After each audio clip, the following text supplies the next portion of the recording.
লোকজন আমাকে সবসময় এই প্রশ্ন করতে থাকে যে বন্ধুত্বের প্রকৃত অর্থ কি, এই প্রেমের প্রকৃত অর্থ কি। আর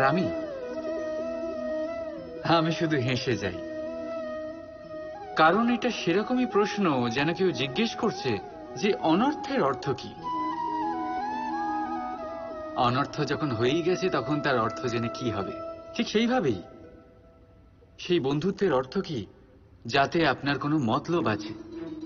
আর সেই প্রেমের অর্থ কি, যাতে আপনার কোনো স্বার্থ আছে। এই দুই ভাব এমনই যাতে আপনার কিছু চাওয়া উচিত নয়, শুধুই দেওয়া উচিত। আপনার সময়, আপনার ভাবনা, আপনার সুখ কিছু চাওয়ার জন্য করলে সেই বন্ধুত্ব কিসের? কিছু পাওয়ার জন্য করলে তা প্রেম কিসের? এমনিতেও দেখতে গেলে যারা প্রেম করে তাদের কিছু পাওয়ার প্রয়োজন পড়ে না। আর যাদের কাছে আছে 2.5 অক্ষরের শব্দ প্রেম, তাদের কাছে সংসারের সব থেকে বড় ভান্ডার আছে।